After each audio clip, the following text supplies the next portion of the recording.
আমি লিখব চিঠি দেব তোমায়, পাখি পৌঁছে আমি থাকব বসে আশায়, চিঠির উত্তর আসবে আমার গায়। আমি লিখব চিঠি দেব তোমার, পাখি পৌঁছে দিও রোজায়। কয়েকবার মহব্বত জিকির করে জোরে লা ইলাহা ইল্লাল্লাহ, লা ইলাহা হাসবি রব্বি জাল্লাল্লাহ, মাফি নূর মুহাম্মদ সাল্লাল্লাহ, নূর মুহাম্মদ লা ইলাহা ইল্লাল্লাহ, লা ইলাহা ইল্লাল্লাহ, লা ইলাহা ইল্লাল্লাহ মুহাম্মাদুর রাসূলুল্লাহ। বলে সাল্লাল্লাহু আলাইহি ওয়া আলিহি ওয়া সাহবিহি ওয়া বারাকা ওয়া সাল্লাম। মনোযোগ রাখবেন, সূরা বাকারার 143 নম্বর আয়াতের প্রথম অংশ তেলাওয়াত করেছি। আমার বিষয় হলো, বিষয়টা শোনেন, রাসূল করিম সাল্লাল্লাহু আলাইহি ওয়াসাল্লামের ওয়াসাল। ওয়াসাল শব্দের অর্থ হচ্ছে মিলন। আল্লাহর কাছে রাসূল করিম সাল্লাল্লাহু আলাইহি ওয়াসাল্লামের প্রস্থান, চলে যাওয়া। রফিকে আলা, সবচেয়ে বড় বন্ধু আল্লাহর সাথে নবীর সাক্ষাৎ, অর্থাৎ এই দুনিয়ার থেকে পর্দা করার ঘটনা, এবং রাসূল করিম সাল্লাল্লাহু আলাইহি ওয়াসাল্লামের হাজির এবং নাজির হওয়া। একটু জোরে বলেন মারহাবা। এই বিষয়টার দরকার আছে না নেই? আমার নবী বলেন রওজা পাকে মদিনা মুনাওয়ারায় জিন্দা আছে না নাই? আমি আপনাদের থেকে জিজ্ঞেস করেছি, আপনারা বিনা দ্বিধায় বলেছেন আমার নবী জিন্দা।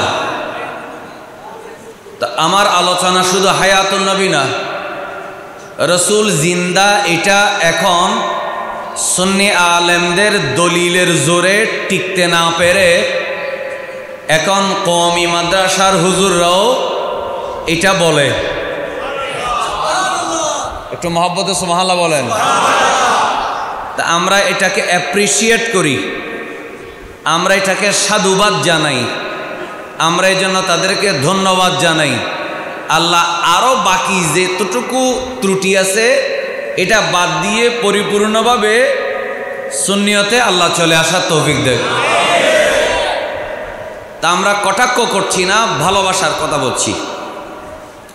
তা আজকের আলোচনা হায়াতুন নবী না, রসুল তো জিন্দা, এটা সবাই মানে। বলেন মানে কি মানে না? কিন্তু বেশ কম হলো কেউ বলতে চায় নবী জিন্দা, তবে কবরে ওরা রওজা কম বলতে চায়। রওজা পাকে নবী ঘুমিয়ে আছে, জিন্দা আছে তবে ঘুমাই আছে।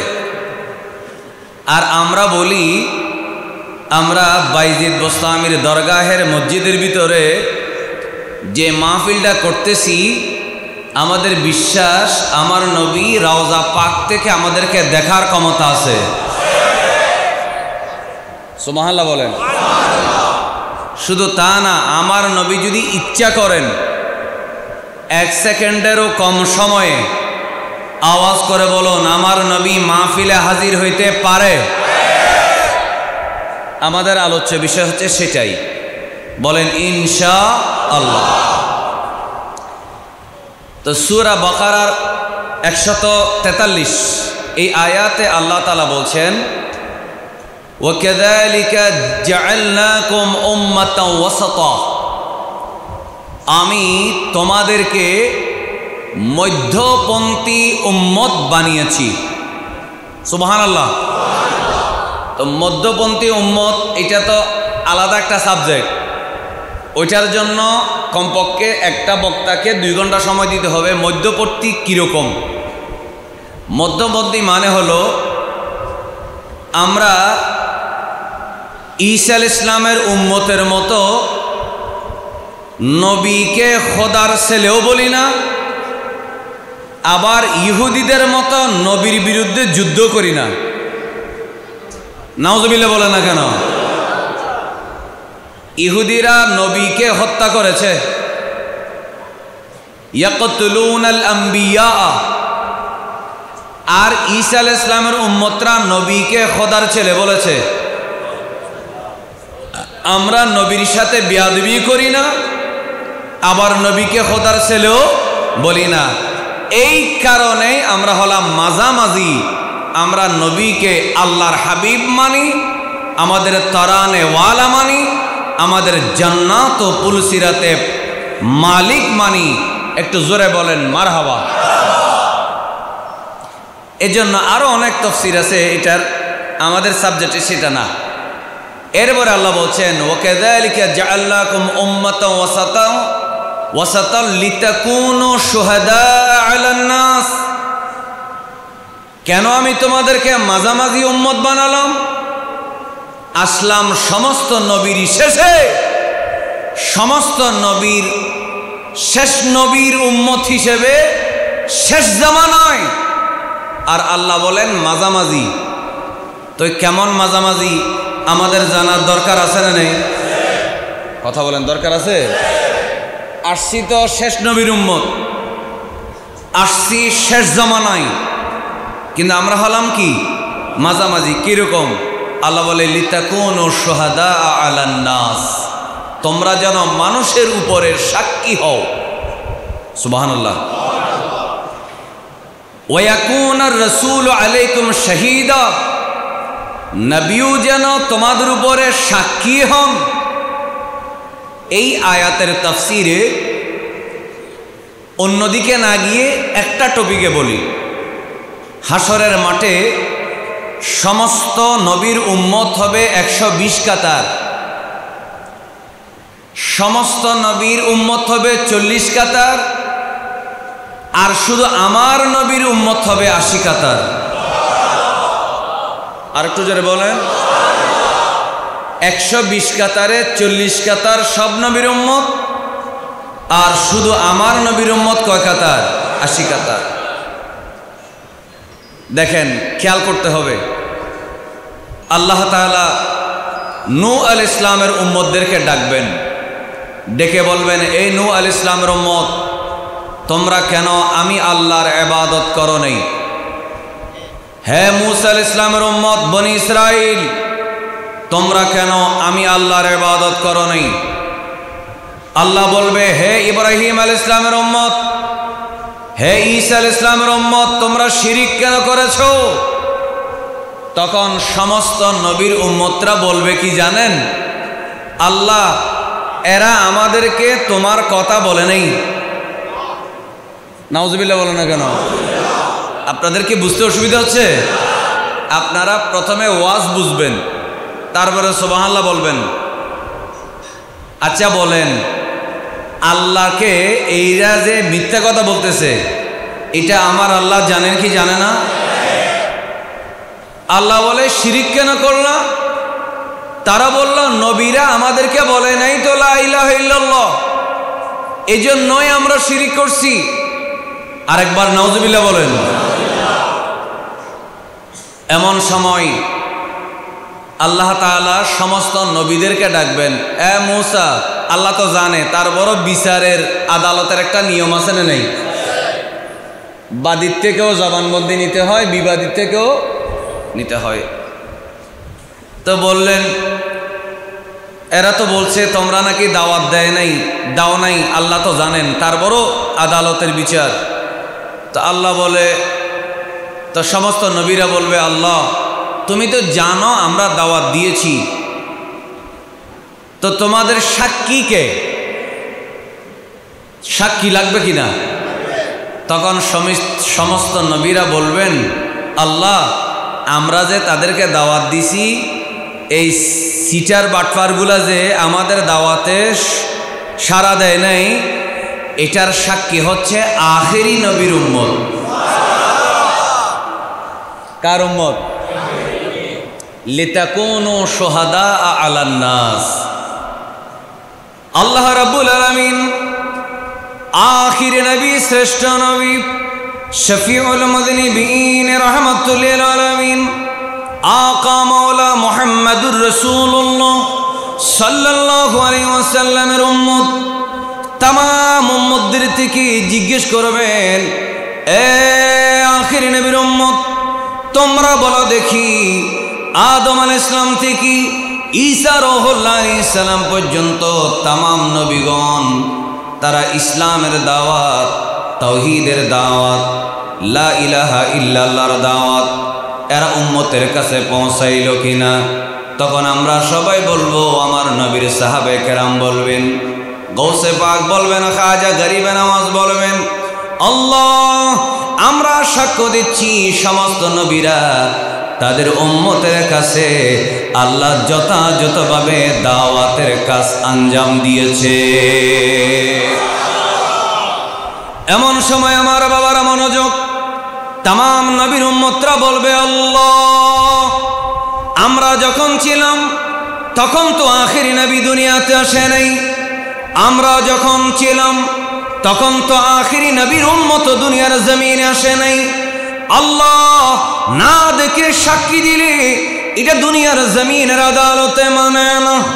আল্লাহ আখিরাতের আদালতে এমন মানুষের সাক্ষী তুমি নিচ্ছ আল্লাহ, যারা আমাদের সময়ে ছিল না, এরা না দেখে কেমনে সাক্ষী দিল? তখন সিদ্দিক আকবর, ফারুক আজম, সমস্ত আমার নবীর উম্মতরা বলবে, আল্লাহ আমরা সাক্ষী দিচ্ছি নিজের চোখে দেখে নয়, আমাদেরকে সমস্ত নবীদের দাওয়াতের কথা আমাদের আখিরি নবী, আমাদের কামলিওয়ালা নবী জানিয়ে দিয়েছে। বলেন আল্লাহু আকবার। এমন সময় আমার ভাইরা আল্লাহ রাব্বুল আলামিন বলেন, এ আখিরি নবীর উম্মতরা, তোমরা কার কথায় সাক্ষী দিলে বলো? আমরা সবাই বলবো, আল্লাহ মূসা আলাইহিস সালাম দাওয়াত দিলেন, তার ঘটনা ওনার মিলাদ থেকে ইন্তেকাল পর্যন্ত, নূহ আলাইহিস সালামের মিলাদ থেকে ইন্তেকাল পর্যন্ত, ইব্রাহিম আলাইহিস সালামের মিলাদ থেকে এই দুনিয়া থেকে যাওয়া পর্যন্ত, ঈসা আলাইহিস সালামের মিলাদ থেকে আসমানে উঠে যাওয়া পর্যন্ত, আল্লাহ সব কিছু তো আমরা আখিরি নবীর জবান মোবারক থেকে শুনেছি। ওগো আল্লাহ, আমরা নিজের কানে শুনি নাই, নিজের চোখে দেখি নাই, কিন্তু আমাদের নিজের কানের চাইতে, আমাদের নিজের চোখের চাইতে আল্লাহ তোমার বন্ধু নবীকে আমরা বেশি বিশ্বাস করি। জোরে বলেন ইয়া রাসূলুল্লাহ। আরো একবার, আরো একবার। মানুষ চোখে, নিজের চোখে ভুল দেখতে পারে। ঘটনা হয়েছে একরকম, আপনি দেখতে ভুল দেখেছেন, বলেছে একরকম, আপনি শুনতে ভুল শুনেছেন। মানুষের দেখাই ভুল হতে পারে, মানুষের চোখে কানে শুনতে ভুল হতে পারে। এবার আওয়াজ করে বলুন, 12 দিন বিবি মাহফিলের তৃতীয় দিবসে আমার নবীর একটা শব্দ, ওয়ামা ইয়ানতিকু আনিল হাওয়া ইন হুয়া ইল্লা ওয়াহয়ুন ইউহা, আমার নবীর জবানের প্রতিটা মুভমেন্ট, প্রতিটা হরফ, জের ও জবর, নুক্তা কখনো কোন অবস্থাতেই আওয়াজ করে বলেন ভুল হতে পারে। এজন্য সাহাবায়ে কেরাম, সমস্ত আখেরি নবীর উম্মতরা বলবে, আল্লাহ সব নবীরা যে তাদেরকে দাওয়াত দিছে তারা মানে নাই, এটা আমরা আমাদের নবীর জবান থেকে শুনেই সাক্ষী দিচ্ছি। এই জন্য আল্লাহ সূরা বাকারার 143 নম্বর আয়াতে বলছে, লিতাকুনু শুহাদা আলান নাস। একটু জোরে বলবেন না সুবহানাল্লাহ। এরপরে আমার ভাইরা, আল্লাহ রাব্বুল আলামিন বলবেন, এ আখিরি নবীর উম্মতরা, তোমরা তো অন্য সবার ব্যাপারে সাক্ষী দিলা, তোমাদের ব্যাপারে সাক্ষী দেওয়ার জন্য আমি কাকে রেখেছি জানোনি? বলে আল্লাহ কাকে? তখন আমার আল্লাহ বলে, ওয়ায়াকুনার রাসূলু আলাইকুম শাহীদা। আল্লাহ রাব্বুল আলামিন আখিরি নবী, দু জাহানের বাদশা নবী, লেওয়ায়ে হামদ হাসরের মাঠে যার হাতের মধ্যে থাকবে, যিনি মাকামে মাহমুদে থাকবেন, যার জন্য আল্লাহ কিয়ামতের ময়দানে ওয়াসিলা নামক আলাদা একটা স্থান বানাবেন, মাকামে মাহমুদে জায়গা দিবেন, যাকে আল্লাহ শাফাতে কুবরার অধিকার বানাবেন। আখিরি নবী, আমার আপনার গুনাহগার, আমাদের সবার গুনাহগার উম্মতের কান্ডারে নবী, আমার নবী বলবে, আল্লাহ এরা সাক্ষী দিল সমস্ত নবীর ব্যাপারে, আর আমি আল্লাহ তোমার দেওয়া ক্ষমতায় আমি আমার উম্মতের জন্য সাক্ষী হয়ে গেলাম। বলেন আমার নবীর সেই ক্ষমতা আছে? আওয়াজ করে বলেন সেই ক্ষমতা আছে? এই আয়াতের তাফসিরে স্পষ্টভাবে বলছেন, বিমা আমিলতুম, তোমরা যা যা আমল করেছ। আচ্ছা বলেন, কোন মানুষ যদি কোনো ঘটনায় না থাকে, তিনি কিভাবে সাক্ষী দেয়? তো বোঝা গেল আমার নবীর কথার উপরে আমরা সাক্ষী দিলাম। তো আমরা কি করেছি না করেছি? আমরা কে রসুলকে দাঁড়িয়ে সালাম দিয়েছি, কে দাঁড়িয়ে সালাম দেওয়াকে বেদাত বলেছি, কে মিলাদুন্নবী করেছি, কে মিলাদুন্নবীকে জন্মাষ্টমীর সাথে তুলনা দিয়েছে?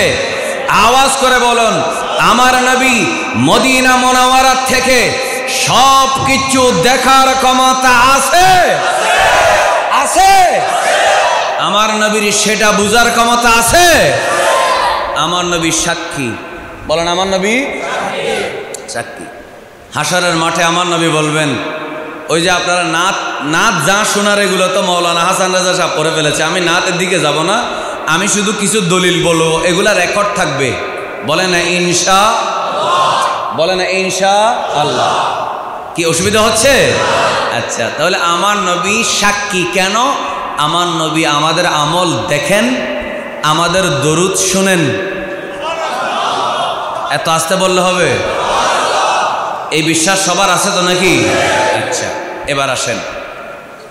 তো এটা তো আমি রসুল করিম সাল্লাল্লাহু আলাইহি ওয়াসাল্লামের হাজির নাজিরের বিষয়ে, নবীজি দুনিয়ার থেকে যাওয়ার পরে কেমন ক্ষমতা, সেই বিষয়ে শুধু একটা আয়াত পড়লাম।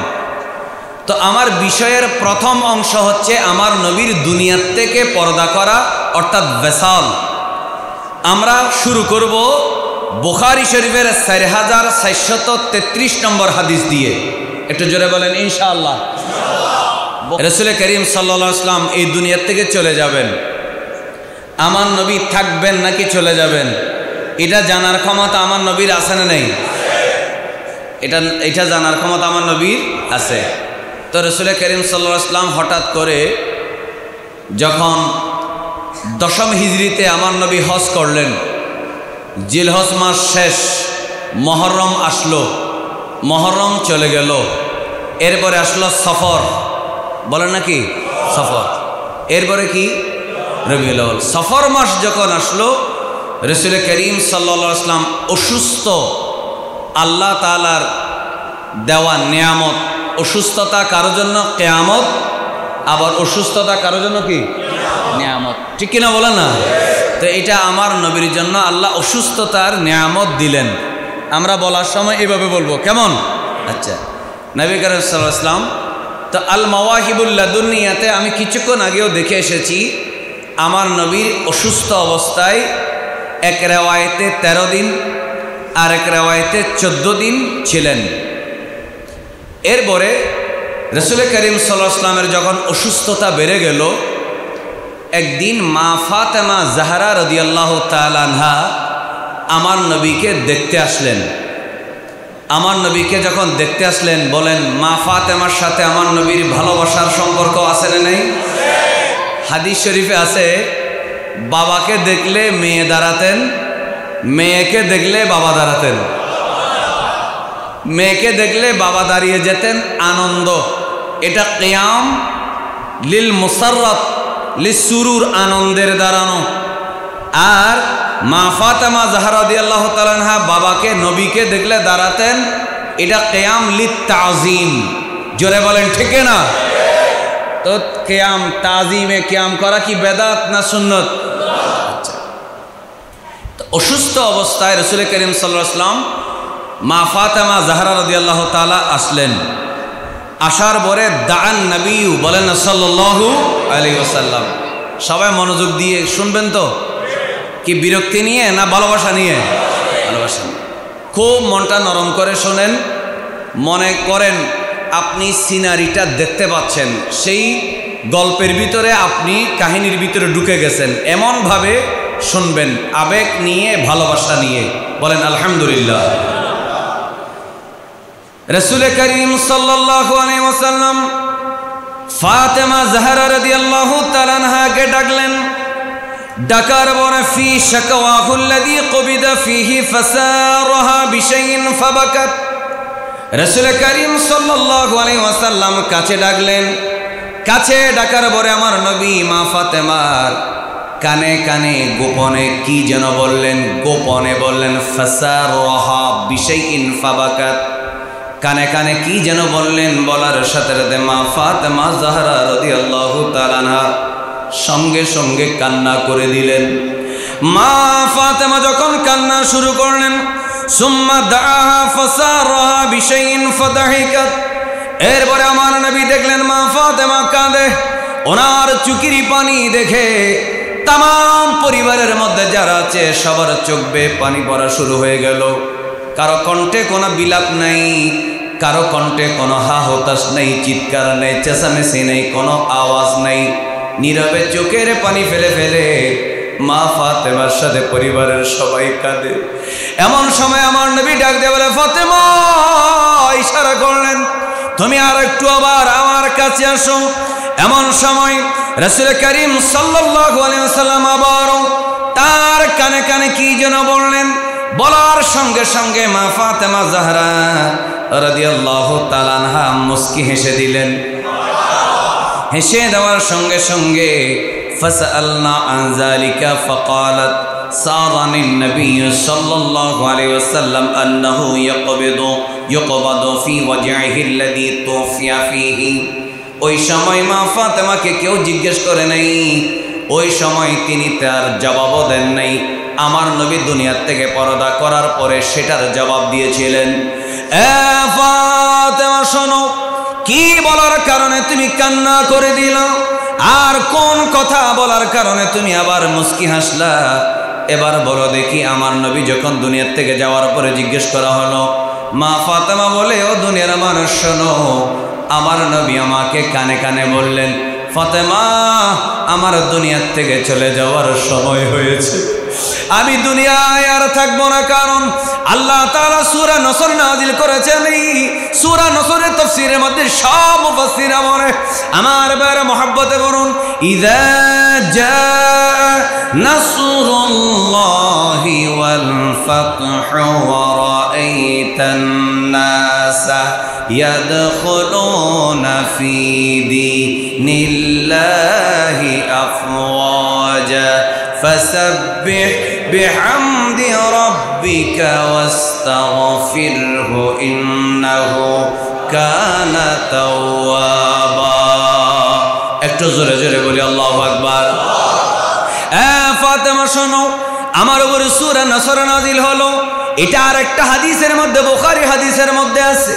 আমার নবী যখন বললেন, ও সাহাবায়ে কেরাম, আমার উপরে সূরা নসর নাযিল হলো, আমার আল্লাহ বলেন, আপনার জন্য যখন সাহায্য আসবে, আপনার যখন বিজয় আসবে, আপনি যখন দেখবেন দলে দলে মানুষ ইসলামের মধ্যে প্রবেশ করতেছে, আপনি বেশি বেশি সুবহানাল্লাহ পড়বেন, আপনি বেশি বেশি আলহামদুলিল্লাহ পড়বেন, আল্লাহ তাআলার পবিত্রতা ঘোষণা করবেন, আল্লাহর প্রশংসা করবেন।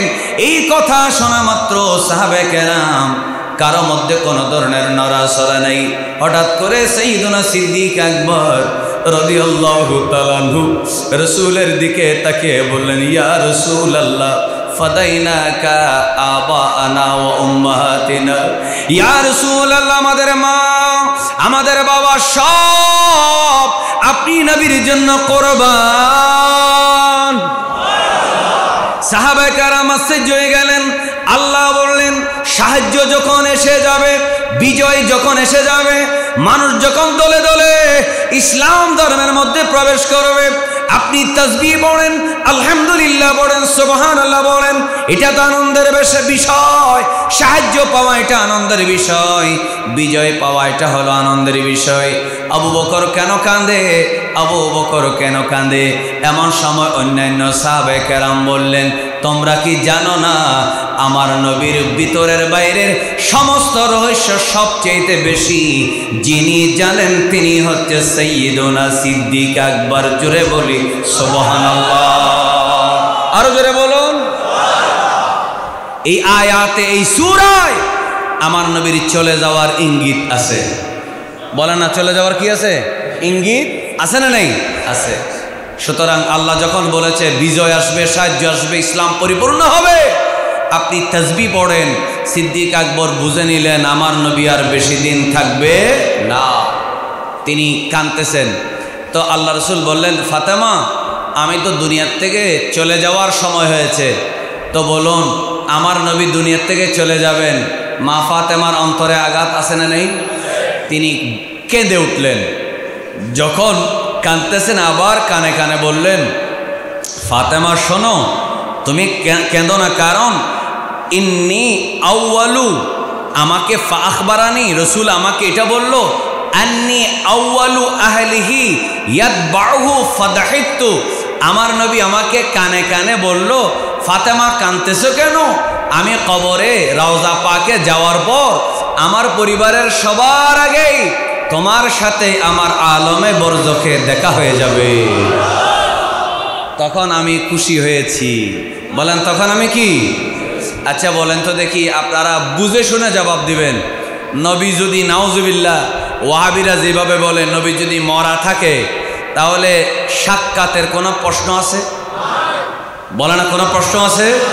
তাহলে বোঝা গেল আমার নবী বলছেন আমি রওজায় যাব, আমার পরিবারের সবার আগে তুমি দুনিয়ার থেকে বিদায় নিবে, তোমার সাথে সবার আগে আমার সাক্ষাৎ হবে, দেখা হবে।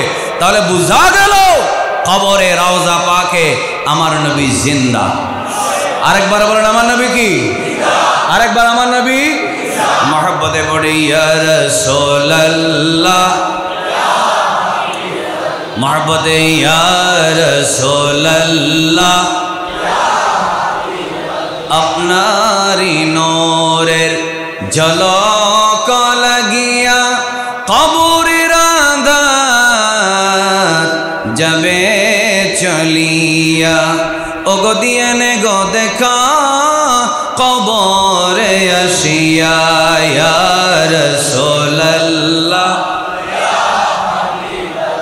জোরে ইয়া রাসূলুল্লাহ। এখন আপনারা যারা সুন্নি মাহফিলে বসেন সবাই মনোযোগ রাখবেন, সুন্নি বক্তার ওয়াজ শোনেন। আপনারা সবাই বলবেন, হুজুর আমরা তো এটা আগে শুনেছি, কিন্তু এমন অনেক লোক আমাদের এই রেকর্ড শুনবে, মাইকের আওয়াজে শুনতেছে, তারা আপনার কথাকে তো বিশ্বাস করবে না, এরা সহজে দলিল ছাড়া কথা মানে না। তো তাদেরকে বলবেন, বুখারী শরীফের 4433 নম্বর হাদিসে আমার নবীর কয়েকটা মর্যাদা। নাম্বার 1 হলো আমার নবী বললেন, ফাতেমা সবার আগে তুমি আমার সাথে দেখা করবে। তো কে কখন মারা যাবে? আমার নবী দুনিয়ার থেকে যাওয়ার পর মা ফাতেমা ইন্তেকাল করবে, এটা আমার নবী জানে কি জানে না? এটা এলমে গায়েব ছাড়া আর কিছু নয়। তাহলে বোঝা গেল আমার নবী গায়েব। বলেন আমার নবী গায়েব। আরেকবার, আমার নবী গায়েব। তো আমার নবী গায়েব জানে, কারণ আল্লাহ কোরআনে বলেছেন কেউ জানে না, ওয়ালা তাদরি নাফসুম বিআইয়ি আরদিন তামুত, কে কোন জায়গায় মারা যাবে, কে কখন মারা যাবে, এটা গায়েবের বিষয়, এটা কোরআনের আয়াত। আর আমার নবী বললেন পরিবারের সবার মধ্যে তুমি আমার সাথে, আমার দুনিয়ার থেকে যাওয়ার পর আমার সাথে সবার আগে তোমার সাক্ষাৎ হবে। তাহলে প্রমাণ হলো আমার নবী গায়েব জানে। এবার আপনারা সবাই বলেন, কোন মুসলমান যদি বলে আমার নবী গায়েব জানে না, সে কি ইমানদার না মুনাফিক? আমাদের দেশে এই ধরনের মোল্লা মৌলবী আছেন নেই? সুতরাং ইসলাম নাম শুনলেই, ইসলামী রাজনীতি দেখলেই, মার্কা একটা দেখলেই, লম্বা উঁচা টুপি দেখলেই টান আর টুম দেখলেই, মিডিয়ার মধ্যে ফলোয়ার দেখলেই হঠাৎ করে লাভ দিয়েন না। আপনাকে চিন্তা করতে হবে, RSRBS দেখতে হবে, কোরআন আর হাদিস দেখতে হবে। একটু জোরে বলেন ঠিক কি না? যারা বলবে নবী গায়েব জানে না, তার আকীদা কোরআনের বিরোধী। কারণ আমার আল্লাহ বলে ওয়ামা হুয়া আলাল গায়বে বিদানিন, নবী গায়েব জানে এটা তো বড় কথা নয়। গায়েব জানানোর ব্যাপারে কৃপণতা করে না। আল্লাহ তাআলার নবী গায়েব জানানোর ব্যাপারে কৃপণতা করে না। তাহলে একটা প্রমাণ পেলাম নবী গায়েব জানে। দ্বিতীয় আরেকটা প্রমাণ আমরা পেলাম, রাসূল করিম সাল্লাল্লাহু আলাইহি ওয়াসাল্লাম রওজা পাকে অবশ্যই জিন্দা। একটু জোরে বলেন সুবহানাল্লাহ। বলেন আমার নবী কি? এই বিশ্বাস আমাদের আছে না নেই? আসেন, এটা তো আপনার বুখারী শরীফের হাদিস। এবার আসে সহিহ বুখারী 4437। এখন আপনারা বলতে পারেন হুজুর বুখারী থেকে বলতেছেন কেন? কারণ আমার নবীর দুনিয়া থেকে যাওয়ার আগে বাবু মারাদিন নবী বলেন না সাল্লাল্লাহু আলাইহি ওয়াসাল্লাম ওয়া ওয়াফাতিহি, আমার নবীর অসুস্থতা এবং দুনিয়ার থেকে যাওয়ার ব্যাপারে ইমাম বুখারী আলাদা একটা অধ্যায় বানাইছে। বলেন আলাদা একটা কি বানাইছে? অধ্যায় বানিয়েছে। তাহলে এটা আমরা বলবো না? কথা বলে না কেন? আমরা বলবো না? আমরা নিজের থেকে চাপার জোরে কিছু বলার কোনো দরকার আছে? কারণ আওয়াজ করে বলেন সুন্নিদের সাথে দলিল আছে না নাই?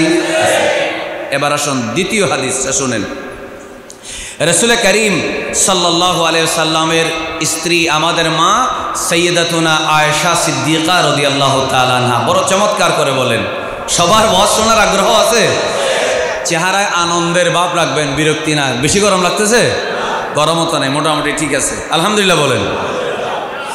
মা আয়েশা সিদ্দিকা রাদিয়াল্লাহু তাআলা আনহা বলেন, রাসূল করিম সাল্লাল্লাহু আলাইহি ওয়াসাল্লাম বলেন, ইন্নাহু লাম ইয়াকবিদ নবিয়্যুন কাত্তু ইন্নাহু লাম ইউকবাদ নবিয়্যুন কাত্তু হাত্তা ইয়ারা মাকআদাহু মিনাল জান্নাহ।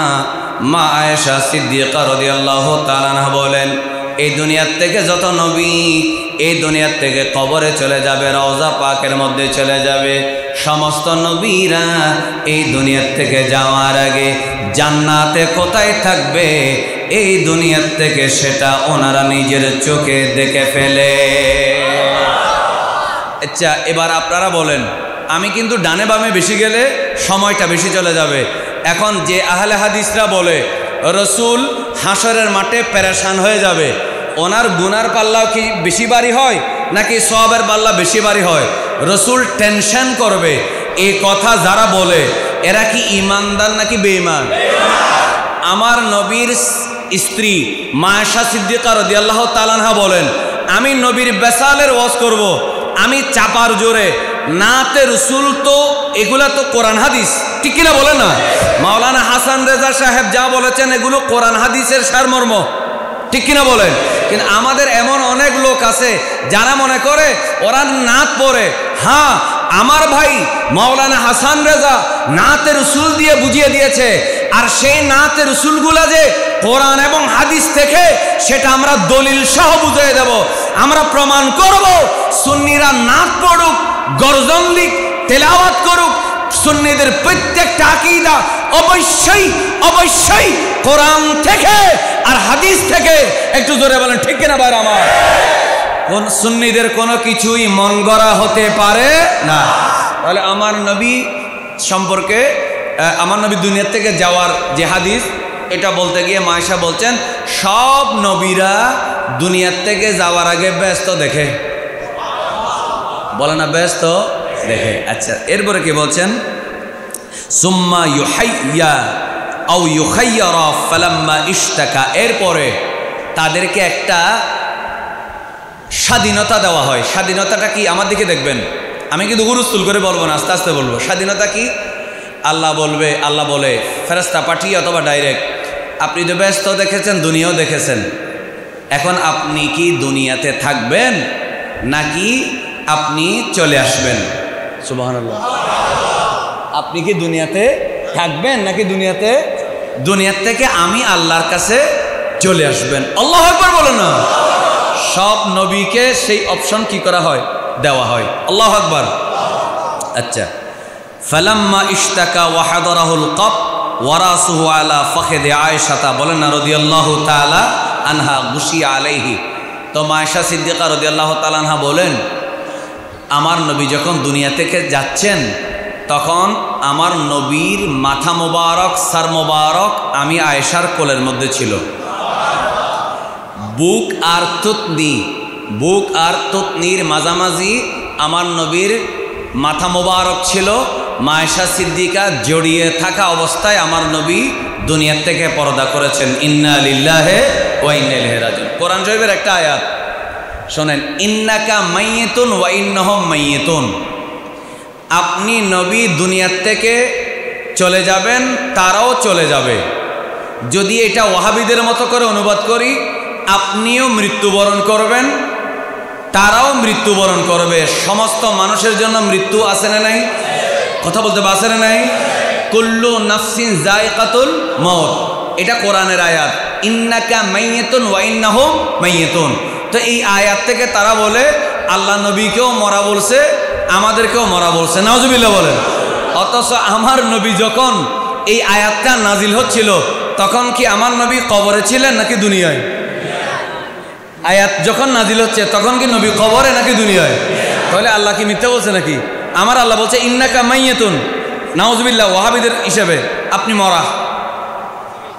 ওয়াহাবিরা বলছেন নবী মরা। এই দলিল দেয় কি দিয়ে? আয়াত দিয়ে। তো আয়াতের মধ্যে কি বলা হলো? ইন্নাকা মাইয়িতুন, তাদের অনুবাদ আপনি মরা। তো তখন তো আমার নবী জিন্দা। আল্লাহ কি মিথ্যা কথা বলতে পারে? তাহলে মাইয়িতুন মানে হলো এখানে দুইটা কাল, একটা হচ্ছে হাল আর একটা হচ্ছে মুস্তাকবিল, অতীত না। অর্থাৎ আপনিও কিছুক্ষণের জন্য দুনিয়াবি হিসেবে আপনার মধ্যে মওত বা ওয়াফাত আসবে, তারাও দুনিয়ার থেকে চলে যাবে।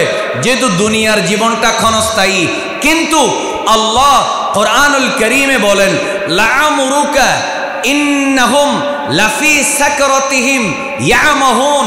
সূরা হিজরের এই আয়াতে আল্লাহ বলেন, হাবিব আমি আপনার হায়াতের কসম, আমাদের কারো হায়াতের কসম আল্লাহ করে নাই। আল্লাহ বলে লাআমরুকা, আপনি নবীর হায়াতের কসম। তার মানে হলো আমি মরলে লাশ, শরীর, হাড্ডি, গোশত সব মাটিতে মিশে যায়। আর আমার নবীকে আল্লাহ বলে আপনিও দুনিয়াবি হিসেবে নির্দিষ্ট টাইমের পরে কবরে যাবেন, কিন্তু আমি আল্লাহ আপনার হায়াতের কসম করেছি।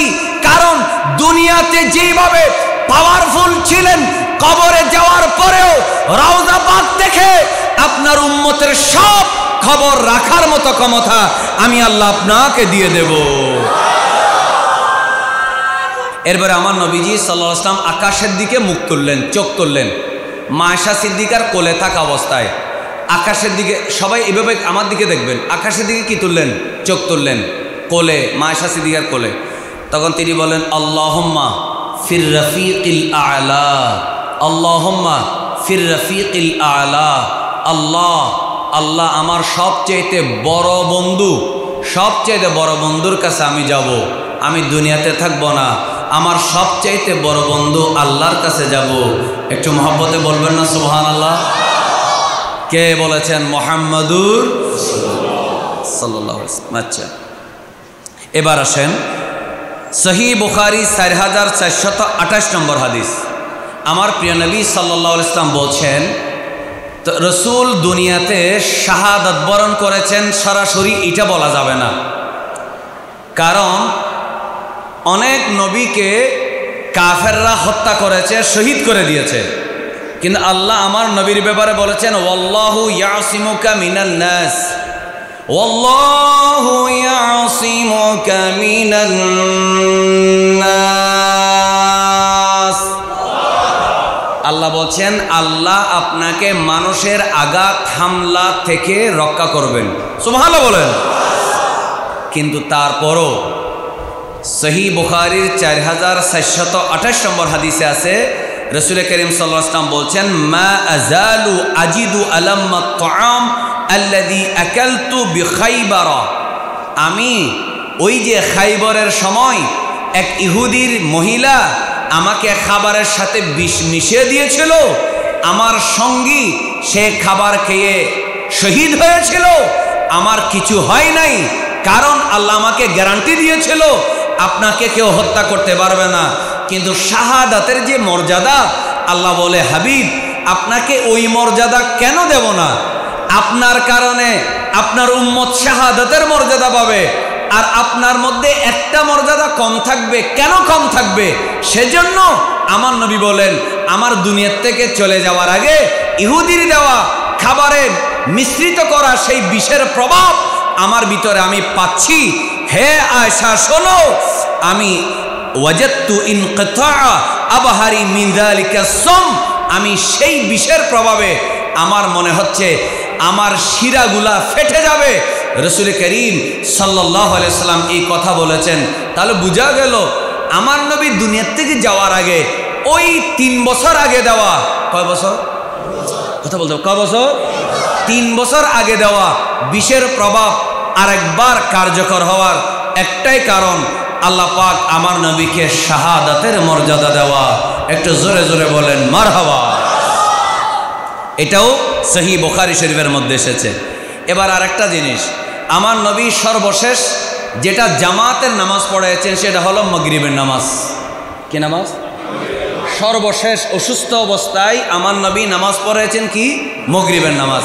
আর সেই মাগরিবের নামাজে সহিহ বুখারী হাদিস, কোন সূরা পড়েছেন? সূরা ওয়াল মুরসালাতি উরফা। একটু জোরে বলেন না সুবহানাল্লাহ। আমার নবী সূরা মুরসালাত পড়েছেন। এবার আরেকটা হাদিস মনোযোগ দিয়ে শুনুন। রাসূল করিম সাল্লাল্লাহু আলাইহি সাল্লাম একদিন দুনিয়ার থেকে চলে যাবেন, মসজিদের মিম্বরে দাঁড়ালেন। রাসূল করিম সাল্লাল্লাহু আলাইহি সাল্লাম আখেরি ভাষণ দিবেন। কি ভাষণ? আখেরি ভাষণ দেওয়ার জন্য দাঁড়ালেন। কি চমৎকার ভাষণ, একটু মনোযোগ দিয়ে শুনবেন। সবার শোনার আগ্রহ আছে? চমৎকার। আল্লাহ রাসূল সাল্লাল্লাহু আলাইহি সাল্লাম বলছেন, এই হাদিসটা উকবা ইবনে আমির রাদিয়াল্লাহু তাআলা বর্ণনা করছেন। রাসূল করিম সাল্লাল্লাহু আলাইহি ওয়াসাল্লাম হঠাৎ করে একদিন ওই যে সফর মাসের মধ্যে আমার নবী রবিউল আউয়ালে চলে গেলেন।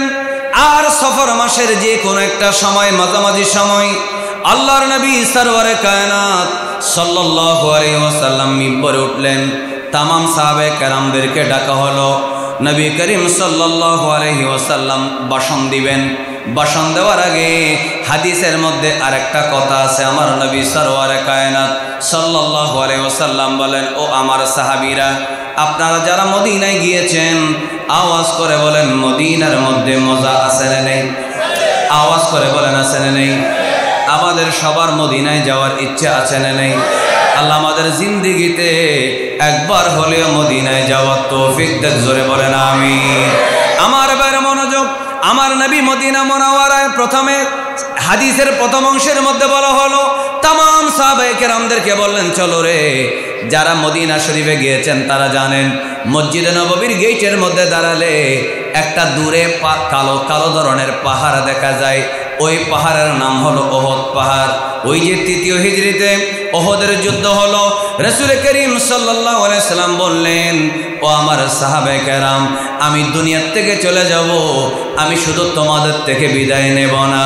ওহদ পাহাড়ের নিচে আমার যে সাহাবায়ে কেরাম 70 জন সাহাবী সেখানে দাফন করা হয়েছে। আমি সেই শহীদদের থেকেও বিদায় নেওয়ার জন্য আমি সেখানে যাব। একটু জোরে বলেন আল্লাহু আকবার। আমার প্রিয় নবী সাল্লাল্লাহু আলাইহি ওয়াসাল্লাম ওহদ পাহাড়ের কাছে যে সাহাবীদেরকে কবর দেওয়া হলো, আমার নবী সাল্লাল্লাহু আলাইহি ওয়াসাল্লাম সেখানে গেলেন। সেখানে কি করলেন? সাল্লা রাসূলুল্লাহ, আমার সাথে বলেন সাল্লাল্লাহু আলাইহি ওয়াসাল্লাম। আমার নবী নামাজ, এখানে সাল্লা মানে নামাজ না, সাল্লা মানে দোয়া। না, সাল্লা মানে কি? আমার নবী দোয়া করলেন। কাদের জন্য? আলা কাতলা উহুদিন, ওহদের 70 জন যে সাহাবী শহীদ হয়েছেন তাদের জন্য আমার নবী ওহদ পাহাড়ে গিয়ে দোয়া করে আসলেন। সুবহানাল্লাহ বলেন না। সেখানে গিয়ে দোয়া করে আসলেন। বাদা সামানি সিনিন, 8 বছর পর। ক বছর? 8 বছর পর গেলেন, দোয়া করলেন। কিভাবে? কাল মুওয়াদ্দিই, বিদায় গ্রহণকারী যেইভাবে যায়, একটা মানুষ বিদেশে চলে যাওয়ার সময় যেইভাবে আত্মীয় স্বজনের বাসায় বেড়াতে গিয়ে বিদায় নেয়, আচ্ছা একটু দোয়া করেন, আমি সৌদি আরব যাব, আমি আরব আমিরাত যাব, আমি কানাডা যাব, অস্ট্রেলিয়া যাব, আমি আবার আপনাদের সাথে দেখা হতেও পারে, নাও হতে পারে। যেভাবে মানুষ বিদায় নেয় সেইভাবে আমার নবী বিদায় নেওয়ার জন্য জীবিতদের থেকে যেমন বিদায় নেবেন, জীবিতদের থেকে বিদায় নেওয়ার আগে আওয়াজ করে বলুন। এমনি কথাটা জীবিত বললেও যারা উহুদ যুদ্ধে শহীদ হয়েছেন এরাও রওজা পাকের মধ্যে কি মরা নাকি জিন্দা? তারাও কি জিন্দা। তাদের থেকে বিদায় নেওয়ার জন্য আমার নবীজি সাল্লাল্লাহু আলাইহি ওয়াসাল্লাম গেলেন। এরপরে কিভাবে বিদায় নিচ্ছেন? কাল মুওয়াদ্দিই লিল আহইয়া, জীবিতদের থেকে বিদায় নিচ্ছেন, ওয়াল আমওয়াত, মৃতদের থেকে বিদায় নিচ্ছেন। সুম্মা তালাআল মিম্বার, এরপরে সেখান থেকে এসে আমার প্রিয় নবী সাল্লাল্লাহু আলাইহি ওয়াসাল্লাম মিম্বরের মধ্যে উঠলেন। একটু জোরে বলেন মারহাবা। মিম্বরের মধ্যে উঠার পরে রাসূল করিম সাল্লাল্লাহু আলাইহি ওয়াসাল্লাম বললেন, ইন্নী বাইনা আইদিকুম ফারাতুন ওয়া আনা আলাইকুম শাহীদ। হে আমার উম্মত, আমার সাহাবায়ে কেরাম, তোমরা শোনো, আমি তোমাদের সবার সরদার, আমি তোমাদের সাক্ষী। এরপরে আমার নবী বলেন, ওয়া ইন্না মাউইদাকুম আল হাউস। ও আমার সাহাবীরা রে, তোমরা মন খারাপ করো না, মন খারাপ করো না, আমি ওয়াদা দিচ্ছি তোমাদের সাথে আমার হাউজে কাউসারের পারে দেখা হবে। কিসের পারে? কথা মানে কিসের পারে? হাউজে কাউসার। ইন্না মাউইদাকুমুল হাউস। আচ্ছা বলেন দেখি, যে নবী দুনিয়ার থেকে যাওয়ার আগে বলতেছেন তোমাদের সাথে আমার দেখা হবে হাউজে কাউসারের পারে, সেই নবীকে কেউ যদি বলে নবী নিজে টেনশন করবে, তাহলে তাদেরকে আমরা ইহুদির দালাল ছাড়া আর কিছু বলতে পারি? এরপরে বলছেন, ওয়া ইন্নী লাআনজুরু ইলাইহি মিন মাকামি হাযা। আহা, সুবহানাল্লাহ বলেন। আলেম ওলামারা সহ সবাই একবার জোরে বলে সুবহানাল্লাহ। আরো একবার সবাই। আমার নবী আমাদের মতো? আমার নবীর চোখের দৃষ্টি শক্তি কি আমাদের মতো? কি মোবাইলের যে শক্তিশালী ক্যামেরা আছে সেটার মতো? যে ক্যামেরা দিয়ে মঙ্গল গ্রহের ছবি তোলা যায় সেই ক্যামেরার মতো? যে ক্যামেরা দিয়ে এখান থেকে সৌদি আরবে, আরব আমিরাতে, আমেরিকার সাথে কথা বলা যায় নেটওয়ার্ক দিয়ে, আমার নবীর চোখ কি সেরকম? ক্ষমতা তার চাইতে কম নাকি বেশি? রাসূল করিম সাল্লাল্লাহু আলাইহি ওয়াসাল্লাম বলেন, এ আমার সাহাবীরা শোনো, ওয়া ইন্নী লাউযুরু ইলাইহি মিন মাকামি হাযা।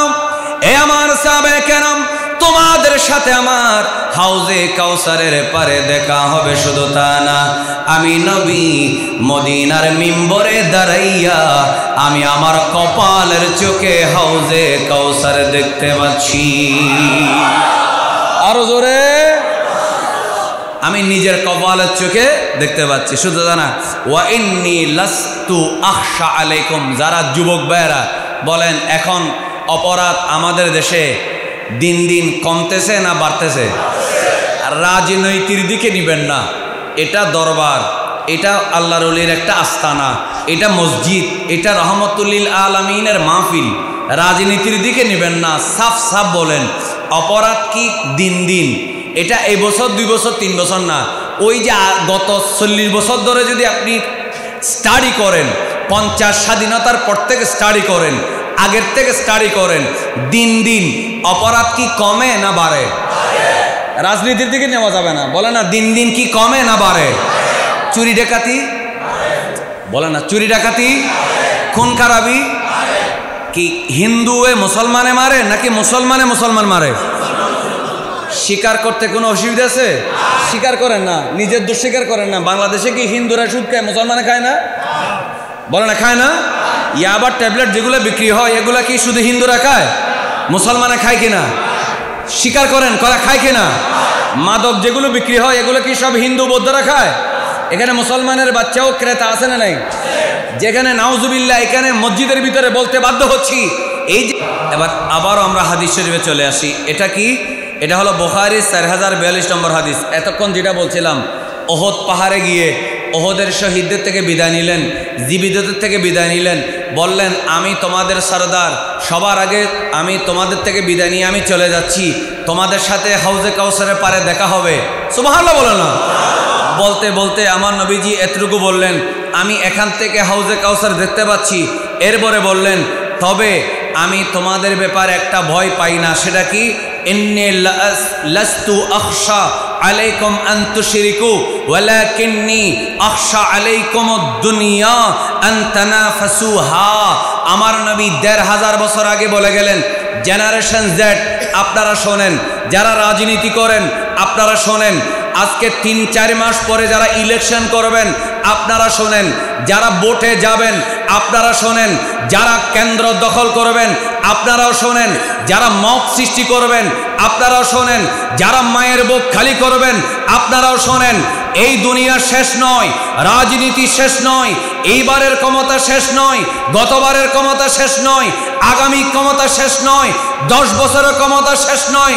শোনেন, আমার নবী ১৫০০ বছর আগে দুনিয়ার থেকে যাওয়ার আগে বলে গেছে, সাহাবায়ে কেরাম শুনে রাখো, আমি তোমাদের ব্যাপারে ভয় পাই না। আমি কবরে রওজা পাকে চলে যাওয়ার পরে তোমরা মুশরিক হয়ে যাবে, মূর্তি পূজারী হয়ে যাবে, এই ব্যাপারে আমার ভয় নাই।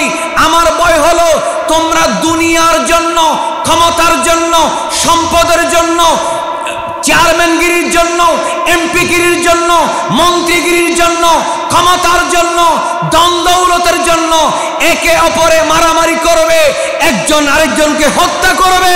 আমি সেটাই ভয় পাচ্ছি। একটু জোরে বলেন আল্লাহু আকবার, আরো জোরে বলেন। আমার নবীর কথা কি ভুল না ঠিক? আমার নবীর কোন কথা ভুল হতে পারে?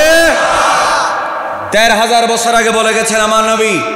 আপনি ওয়াজ শুনেছেন, আপনারা সবাই আশিকে রাসূল, সবাই মিলাদ শরীফে যান, সবাই ইয়া নবী সালাম আলাইকা পড়েন, কিন্তু আমরা যারা এই সমস্ত কাজ করি, আমরা সবাই যদি আমল করি, দুনিয়ার জমিনে যারা ক্ষমতা লোভী, যারা জালেম, যারা সন্ত্রাসী, যারা মানুষের উপরে হামলা করে, যারা চুরি করতেছে, যারা ডাকাতি করে, যারা চাঁদাবাজি করে, যারা দোকান দখল করে, যারা ঘর থেকে মানুষকে অপহরণ করে, যারা বাচ্চার কলিজায় গুলি চালায়, যারা মায়ের বুক খালি করে, যারা মা বোনদেরকে বিধবা বানায়, যারা মানুষের মিথ্যা মামলা দিয়ে মানুষকে হয়রানি করে, মিথ্যা অভিযোগ দিয়ে আলেম ওলামার শরীরে আঘাত করে, আওয়াজ করে বলুন, হাসরের মাঠে আমার নবীর সামনে তারা জবাব দিতে পারবে?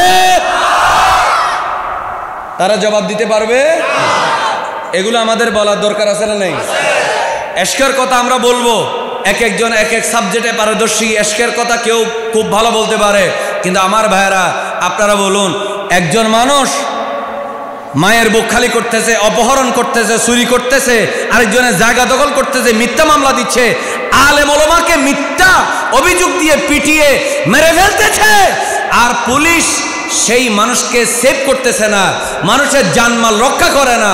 খুনি ভিডিওর মধ্যে ফুটেজ থাকার পরেও তাকে গ্রেফতার করা হয় না, তার বিরুদ্ধে মামলা হয় না। আওয়াজ করে বলেন, এগুলো কি মুসলমান নাকি মুনাফিক? এগুলা মুসলমান হিসেবে আমার নবীর সামনে জবাব দিতে পারবে? এক কথা বলেন, জবাব দিতে পারবে? এই জন্য ভাইরা আমার, এগুলো আমাদের বলার দরকার আছে না নেই? আপনারা কি আমার কথা রাগ করতেছেন? আমার ভাই মাওলানা রইসুদ্দিন, সে কখনো অপরাধ করে নাই। অপরাধ করলে তাকে আদালতে নেওয়া হতো, কারণ অপরাধ তদন্ত করলে সে নির্দোষ, এটা প্রমাণ হবে। এই জন্য দুনিয়ার থেকে কি করে দিয়েছে? শেষ করে দিয়েছে। নাউজুবিল্লাহ বলেন। এই দিন নয়, আরো দিন। আমার নবীজি বলেছেন, তোমরা মুশরিক হয়ে যাবা সেই ভয় আমি করি না, বরং ক্ষমতার জন্য, টাকার জন্য, পয়সার জন্য মায়ের বুক খালি করবা, মেয়েদেরকে বিধবা বানাইবা, মানুষের সন্তানদেরকে এতিম বানাইবা, আমি সেই ভয় করতেছি। রাসূল দুনিয়ার থেকে যাওয়ার আগে এই সতর্ক করার কারণ হলো মুসলমানরা যেন মারামারি না করে। জোরে বলে ঠিক না? আমি রাসূলের বেসালের ওয়াজ করব আর আমি সেটা শুনে ঘরে যাব?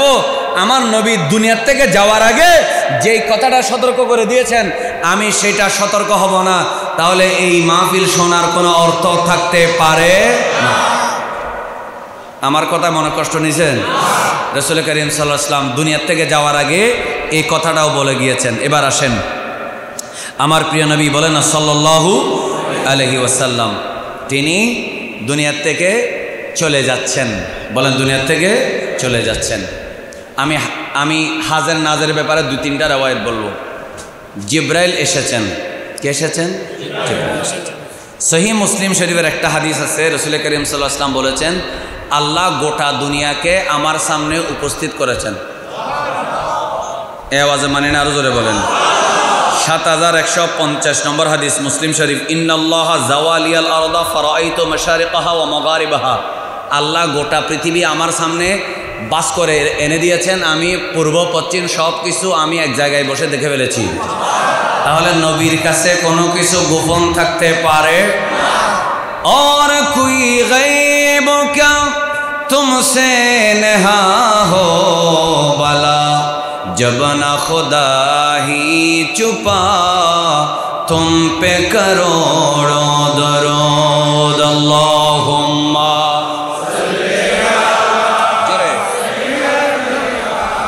मौलाना मुहम्मद व अला आले सय्यिदिना।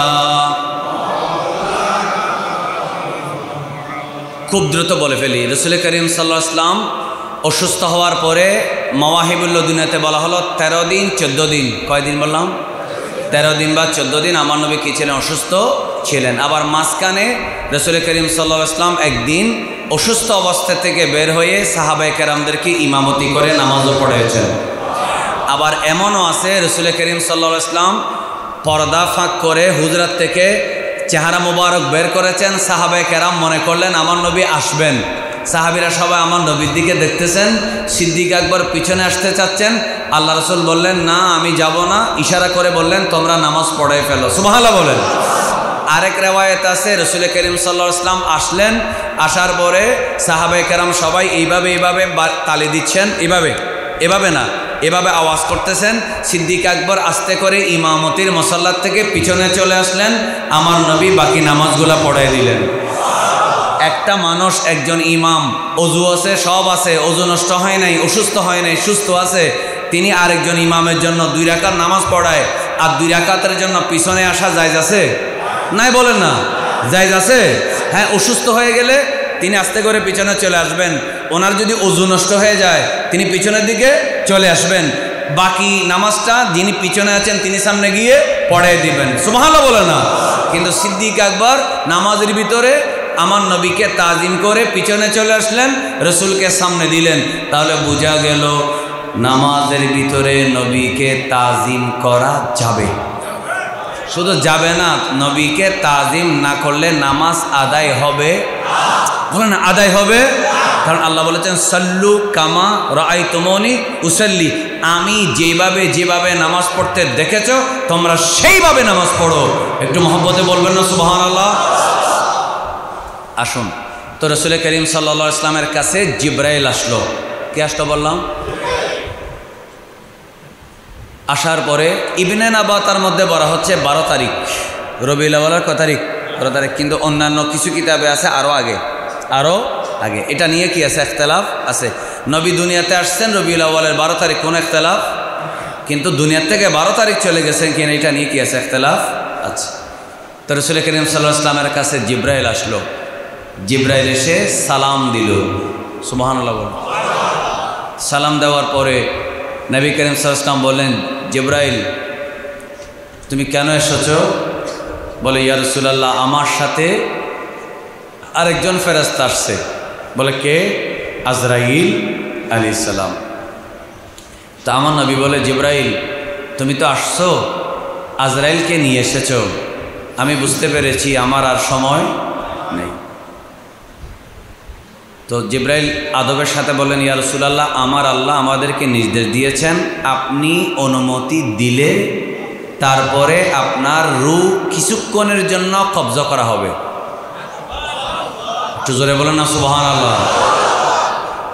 তখন হযরত রাসূল করিম সাল্লাল্লাহু আলাইহি ওয়াসাল্লাম, এটা লম্বাটা না বলি, ছোট করে বলি, আমার নবী বললেন, জিব্রাইল আমি তো আল্লাহর কাছে, আমাকে আল্লাহ 2টা অপশন দিয়েছিল, দুনিয়ায় থাকবেন নাকি চলে যাবেন। আমি তো অপশন নিয়েছি চলে যাওয়ার, কিন্তু কথা আছে আমার উম্মতের জিম্মাদার কে হবে? উম্মতেরই মায়ায় নবী কাঁদেন জারে জার, উম্মত গুনাহগার, মাফ করে দাও ওহে আল্লাহ। চট্টগ্রামের ভাষায় একটা নাত আছে, এটা আব্দুল্লাহ আল নিশান ভালো বলতে পারবে। এটা কি ভালো? মদিনাওয়ালার দেশত হইল জাগানো মদিনা, জোরে হইল জাগানো মদিনা। লাওয়ারিস নয় গুনাহগারর হাসরর মাড়, রহমতর সাদর যখন আনবীরাত। একটু মহব্বত হন না সুবহানাল্লাহ। লাওয়ারিস নয় গুনাহগারর হাসরর মাড়, রহমতর সাদর যখন মুস্তফারাত। হরে যাইব উম্মতওয়ালা উম্মত ফেলায়, হইল জাগানো মদিনাত, জোরে হইল জাগানো মদিনাত। মদিনাওয়ালার দেশত আশেকে যখন যায়, হইল জাগানো মদিনাত। একটু জোরে হন মারহাবা। আচ্ছা, রাসূল করিম সাল্লাল্লাহু আলাইহি ওয়াসাল্লাম বললেন আমার উম্মতের ব্যাপারে দায়িত্ব কে নিবে? তো জিবরাইল আলাইহিস সালাম বললেন আমার নবীর এটা বলার একটা কারণ আছে। কারণটা হলো মূসা আলাইহিস সালাম মাত্র 40 দিনের জন্য তুর পাহাড়ে গেছে, এসে দেখতেছে বনি ইসরায়েল অর্থাৎ ইহুদিরা বেশিরভাগ গরুর বাচ্চাকে পূজা করতেছে। নাউজুবিল্লাহ জোরে বলেন। তো এটা বিশাল কাহিনী। তো আমি তো দুনিয়ার থেকে চলে যাব, তা আমার উম্মতের দায়িত্ব কে নেবে? তখন জিবরাইল আল্লাহকে জিজ্ঞাসা করলেন, আল্লাহ আপনার হাবিব বলতেছে উম্মতের দায়িত্ব কে? তখন জিবরাইল বললেন, ইয়া রাসূলুল্লাহ ইন্না রাব্বাকা ইয়াকরাউকা সালাম, আপনার খোদা আপনাকে আগে একটা সালাম দিছে। সালাম দেওয়ার পরে এরপরে আল্লাহ রাব্বুল আলামিন বলেন আনাল কাফিল বিহিম, ও জিবরাইল আমার হাবিবকে আমার বন্ধু নবীকে জানিয়ে দাও কোনো চিন্তা যেন না করে কিয়ামত পর্যন্ত আমি আল্লাহ আমার বন্ধু নবীর ঈমান রক্ষা করার দায়িত্ব নিজেই নিয়েছি। এজন্য আমার ভাইরা মনোযোগ, কথাটা খেয়াল করবেন, এটা কেমন ধরনের কথা? আমার আল্লাহ আখির নবীর উম্মতির দায়িত্ব নিজের হাতে নিয়ে দিলেন। এটার কারণ কি? মূসা আলাইহিস সালাম চলে গেল, তাওরাত কিতাব রদ বদল হয়ে গেল। ঈসা আলাইহিস সালাম আসমানে চলে গেলেন, ইনজিল কিতাব রদ বদল হয়ে গেল। হযরতে দাউদ আলাইহিস সালাম দুনিয়া থেকে চলে গেলেন, জাবুর কিতাব রদ বদল হয়ে গেল, তাদের ধর্ম বিকৃত হয়ে গেল।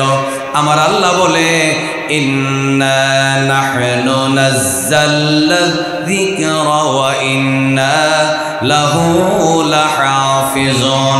ওগো আমার হাবিব, ওগো হাবিব আমার নবী, আমি আল্লাহ কোরআন নিজেই নাজিল করেছি, আর এই কোরআন রক্ষা করার দায়িত্ব আমি আল্লাহ নিজের কাছেই রেখে দিয়েছি। একই জন্য সবাই মহব্বত আসে, যারা ওয়াজ বুঝছেন বলেন এখনো কোরআন আছে? কথা বলেন। জের জবর আলিফ বা তা, কোন নক্তার মধ্যে কোনো পরিবর্তন? এই গ্যারান্টি কে দিয়েছে? মূসা আলাইহিস সালাম চলে গেলেন, তাওরাত বিকৃত হয়ে গেল, পরিবর্তন হয়ে গেল, ইনজিল পরিবর্তন হয়ে গেল। আমার নবী আল্লাহর কাছে বললেন, আল্লাহ আমিও চলে যাব, আমার উম্মতের দিন ইসলাম কোরআন সুন্নাহ এগুলা রক্ষা করবে কে? আমার আল্লাহ বলে আপনি দুনিয়ার থেকে যাবেন, আপনার সাহাবায়ে কেরামের সিনা থেকে বের করে করে কোরআন এক জায়গায় আনার দায়িত্ব আমি আল্লাহ নিজেই নিলাম। আপনার সাহাবায়ে কেরাম হাদিস শুনেছে, লিখে রাখে নাই, হাদিসগুলো মুখস্থ রেখে এগুলা 150 বছর পর 200 বছর পর এরা মুহাদ্দিসিনরা, ইমাম বুখারী, ইমাম মুসলিম, ইমাম তিরমিজি, এরা আপনার প্রতিটা জের জবর হাদিস জবান থেকে বের হওয়া জুমলাগুলো লিখে রাখার দায়িত্ব আমি আল্লাহ নিজেই নিলাম। কিয়ামত পর্যন্ত ইসলাম আমি আল্লাহ দুনিয়ার জমিনে জিন্দা রাখার দায়িত্ব নিয়েছি। এখনো ইসলাম আছে না নেই? আওয়াজ করে বলেন আছে না নয়? ইসলাম জিন্দা। সবাই বলেন ইসলাম। কোরআন বলেন কোরআন। আমার নবী একটু জোরে বলেন মারহাবা। ইসলামও জিন্দা, কোরআনও জিন্দা, সাহেবে কোরআন মুহাম্মদুর রাসূলুল্লাহ সাল্লাল্লাহু আলাইহি ওয়াসাল্লামও জিন্দা। একটু জোরে জোরে বলেন মারহাবা। তখন আমার প্রিয় নবী বললেন, ঠিক আছে জিবরাইল, আজরাইল, তুমি এখন তোমার কাজ করতে পারো। তো রাসূল করিম সাল্লাল্লাহু আলাইহি ওয়াসাল্লামকে জান কিছুক্ষণের জন্য কবজা করা হয়েছে। সাহাবে কেরামের মধ্যে কান্নার রোল পড়ে গেল। তো হযরত ওমর তরবারি বের করলেন, যে বলবে নবী মারা গেছে তার গর্দান উড়াই দেব। সুবহানাল্লাহ বলেন না কেন? সিদ্দিক আকবর বললেন, আবেগ ঠিক আছে, মহব্বত ঠিক আছে, কিন্তু তোমাকে এখন একটু ধৈর্য ধরতে হবে। আল্লাহ অপশন নিয়েছেন, আমার নবী নিজেই চেয়েছেন দুনিয়ার থেকে চলে যাওয়ার। সুতরাং আল্লাহ রাসূল সাল্লাল্লাহু আলাইহি ওয়াসাল্লাম সাময়িক কিছু করে যেন কি করেছেন, পর্দা করেছেন। ধৈর্য ধরার দরকার আছে না নেই? সোমবার বলেন কি বার? সোমবার গেল, মঙ্গলবার বুধবারের দিন রাসূল করিম সাল্লাল্লাহু আলাইহি ওয়াসাল্লামকে দাফন করা হলো। তো রাসূল করিম সাল্লাল্লাহু আলাইহি ওয়াসাল্লাম কয়দিন ছিলেন দুনিয়াতে? অর্থাৎ 3 দিনের 2 দিন, 3 দিনের দিন রাসূল করিম সাল্লাল্লাহু আলাইহি ওয়াসাল্লামকে দাফন করা হলো। তো হাদিস শরীফের মধ্যে আছে আল মাওয়াহিবুল্লাহ দুনিয়াতে বলা হলো, আমার নবী সাল্লাল্লাহু আলাইহি ওয়াসাল্লাম বললেন, শোনো তোমরা, আমার যারা নিকটস্থ তারা আমাকে কি করবে, গোসল দিবে এবং দাফন করবে। এর মধ্যে একজন হচ্ছেন মাওলা আলী শেরে খোদা রাদিয়াল্লাহু তাআলা আনহু। একটু জোরে বলেন মারহাবা। আমার নবী ওসিয়ত করে গেছেন, আলী আমাকে গোসল দিবে, আলী আমাকে কাফন পরাবে। এবং এটাও বলে গেছেন, আল মাওয়াহিবুল্লাহ দুনিয়াতে আছে, এখন আমার গায়ে যে পোশাক সেই পোশাকেই রেখে দিবা। এটাও কোথায় আছে? আল মাওয়াহিবুল্লাহ দুনিয়াতে আছে। একটু জোরে বলেন মারহাবা। আচ্ছা, এবং আমার নবী এটাও বলেছেন, আমি যেখানে ইন্তেকাল করব সেখানে আমার কবর হবে, সেখানে আমার কি হবে, কবর হবে। কেন? কারণ মানুষ মারা গেলে ঘর থেকে বের করা হয়, কবরস্থানে নেওয়া হয়। জিন্দা মানুষ ঘর থেকে বাইরে না। সুবহানাল্লাহ বলেন। জিন্দা মানুষ ঘর থেকে বের হয়। আমার নবী তো জিন্দা। মারহাবা বলেন। আমার নবী কি? এই জন্য রাসূল করিম সাল্লাল্লাহু আলাইহি ওয়াসাল্লামকে ঘর থেকে কি করা হয় না, বের করা হয় না। আমাদের দেশে এক শ্রেণীর মোল্লারা বলে, রওজার উপরে, মাজার উপরে গম্বুজ কেন, দেওয়াল কেন, ছাদ কেন? এরা বেকুবরা জানে না আমার নবীকে দাফন করা হয়েছে একটা ঘরের ভিতরে। সুবহানাল্লাহ বলে না? কিসের ভিতরে? ঘরের ভিতরে। তাহলে কবরের, নবীদের কবরে দেওয়াল থাকা, ছাদ থাকা, এটা বেদাত নাকি? যদি বেদাত হতো রাসূল করিম সাল্লাল্লাহু আলাইহি ওয়াসাল্লামের সাহাবায়ে কেরাম কোনোদিন ঘরের ভিতরে আমার নবীকে দাফন করতেন না। তাহলে অন্যদের সাথে আমার নবীর বেশ কম আছে না? একেবারে চলে যাওয়া না, রসুল আছে। বলেন নবী কি? কারণ কোরআনের আয়াত, আন-নাবিয়্যু আওলা বিল মুমিনিনা মিন আনফুসিহিম। আল্লাহ কোরআনে বলেন, আমার দিকে দেখতে হবে, এই লাস্টের 2-5 মিনিট এটা টাইট। আমার নবী, আল্লাহ বলেছেন নবী ঈমানদারের জানের চাইতে আরো কাছে। সুবহানাল্লাহ। একবারে বড় করে বললে 2 বার কষ্ট দেব না। আন-নাবিয়্যু আওলা বিল মুমিনিনা মিন আনফুসিহিম। আমার নবী ঈমানদারের জানের চাইতে বেশি হকদার, বেশি প্রিয় এবং বেশি কাছে। বলে আমার নবী আছে। বলেন আমার নবী আছে। তো রাসূল করিম সাল্লাল্লাহু আলাইহি ওয়াসাল্লামের আল মাওয়াহিবুল্লাহ দুনিয়াতে বলা হচ্ছে, সবাই এসে আমার নবীকে সালাত দিয়েছে, মানে দরুদ শরীফ পড়েছে এবং আমার নবীকে সালাম দিয়েছে, দোয়া দরুদ পড়েছে। ইমামতি করে আমরা যেইভাবে জানাজার নামাজ পড়ি সেইভাবে জানাজার নামাজ হয় না। জানাজা আমার নামাজ কে পড়াবে? কে ইমামতি করবে আমার নবীর জানাজার? কে আমার নবীর জানাজা পড়বে? কারণ সমস্ত সাহাবে কেরামদের তো এটা জানা আছে, আমার নবী রওজা পাকে জিন্দা। একটু জোরে বলেন মারহাবা।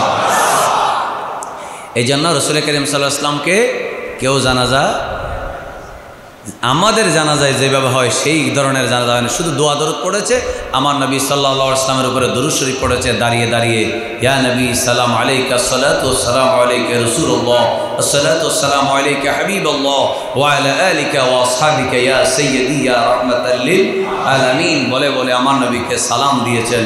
একটু জোরে বলেন মারহাবা। আচ্ছা, এখানে আরেকটা প্রসঙ্গ আছে খলিফা নির্ধারণের, কিন্তু এটা আরেকটা সাবজেক্ট, সেজন্য আমি সেদিকে যাচ্ছি না, কারণ ওইটাতে শিয়াদের ব্যাপারে কিছু কথা আছে। আমরা শিয়া না সুন্নি? আমরা জানি আল্লাহ রসুলের পরে খলিফা হচ্ছে সাইয়্যিদুনা সিদ্দিকে আকবর। আল্লাহ রসুল সাল্লাল্লাহু আলাইহি ওয়াসাল্লাম বলেছিলেন সাহাবায়ে কেরামদেরকে, আমার পরে তোমরা আবু বকরকে মানবা, ফারুক আজমকে মানবা, সহিহ হাদিস। এবং বলেছেন, এক মহিলা বলছেন, ইয়া রাসূলুল্লাহ, আপনি তো আপনার কাছে আসছি, যদি আমি আরেকবার আসি আপনাকে না পাই? আমার নবী বলেছিলেন, ইন লাম তাজিদিনি ফাতি আবু বকর, হে মহিলা, তুমি আরেকবার আসলে আমাকে না পাইলে আবু বকরের কাছে আসিও। তাহলে এই ধরনের হাদিসগুলোর দ্বারা প্রমাণ হয় অসুস্থ অবস্থায় রাসূল করিম সাল্লাল্লাহু আলাইহি ওয়াসাল্লাম বলেছেন, আবু বকর তুমি নামাজ পড়াও। এই সমস্ত কিছুর দ্বারা প্রমাণ হয় আমার নবী সরাসরি ইঙ্গিত করে গেছেন, আমার পরে আমার খলিফা খলিফাতুর রাসূল হযরতে সাইয়্যিদুনা সিদ্দিক আকবর ইবনে আবি কুহাফা রাদিয়াল্লাহু তাআলা আনহুমা। একটু জোরে বলেন মারহাবা। বলেন, কোনো সন্দেহ আছে?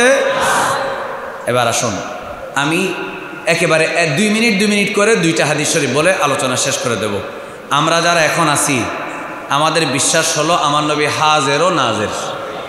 বলেন হাজের ও নাজের। প্রথম যে হাদিসটা বলবো সংক্ষেপ করে, 3757 নম্বর হাদিস, তাও বুখারী শরীফ। কোন শরীফ? বুখারী শরীফ। 3717 নম্বর হাদিস। 8ম হিজরিতে জর্দানে মুসলমানদের সাথে রোম, বর্তমানে যেটার নাম জর্দান, আরবিতে বলা হয় উর্দুন, এই জর্দানে তখন এটা ছিল রোমদের আন্ডারে। তো রোমদের সাথে মুসলমানদের একটা যুদ্ধ হয়েছিল। সে যুদ্ধে রোমদের সৈন্য ছিল 2 লাখ আর মুসলমানদের সৈন্য ছিল মাত্র 3000। সে যুদ্ধের নাম হলো গজওয়ায়ে মুতা। সুবহানাল্লাহ বলেন, বলে না গজওয়ায়ে মুতা। গজওয়ায়ে মুতায় কাফের ছিল 3 লাখ, না কয় লাখ? 2 লাখ। কয় লাখ? আর মুসলমান কয় হাজার? একটু জোরে বলেন না মারহাবা। আচ্ছা, কাম্মি ফিয়াতিন কালিলাতিন গালাবাত ফিয়াতান কাসীরা, এটা যদিও বদরের যুদ্ধের জন্য এসেছে, এটা সব সময়ের জন্য। মুসলমান একজনের সাথে কাফের 1000 জন কোনোদিন পেরে উঠবে না। তো এই যুদ্ধের নাম গজওয়ায়ে মুতা। এটা ছিল 8ম হিজরিতে, ইতিহাস বলছে, তারিখে বলছে। তো সেই যুদ্ধে 3 জন সাহাবীকে আল্লাহ রাসূল বলে গেছেন, প্রথমে যায়েদ বিন হারেসা সেনাপতির পতাকা নিবা। যায়েদ বিন হারেসা যদি কোনো কারণে শহীদ হয়ে যায়, তাহলে জাফর বিন আবু তালেব কি নিবা? সেনাপতির পতাকা নিবা। জাফর বিন আবু তালেব যদি শহীদ হয়ে যায়, তাহলে আব্দুল্লাহ বিন রাওয়াহা সেনাপতির পতাকা নিবা। সুবহানাল্লাহ বলেন। এটা কে বলেছেন? রাসূলুল্লাহ সাল্লাল্লাহু আলাইহি ওয়াসাল্লাম। বর্তমানে লাইভ আছে না নেই? কথা বলে না। এখানে যারা আশেক আঞ্জুমানে আশেকানে মুস্তাফার কমিটির অনেক সদস্য বিদেশে চলে গেছে, আছে না? এরা বিদেশ থেকে এই মাহফিল দেখে কি বেজার হয় না খুশি হয়? এরা দেখে চোখের পানি ছাড়ে, বিদেশ থেকে টাকা পাঠায়, এরা বিরিয়ানি পায় না, আনন্দ পায়। সুবহানাল্লাহ বলেন না কেন? এরকম আছে না? নাই। আমি তো দেখি, হুজুরেও জানে, সারা বাংলাদেশে যত বড় বড় মাহফিল হয় সবগুলো বেশিরভাগ প্রবাসীদের টাকায় হয়। এদের দেশের প্রতি টান বেশি থাকে, দিন ধর্মের প্রতি মায়া বেশি থাকে।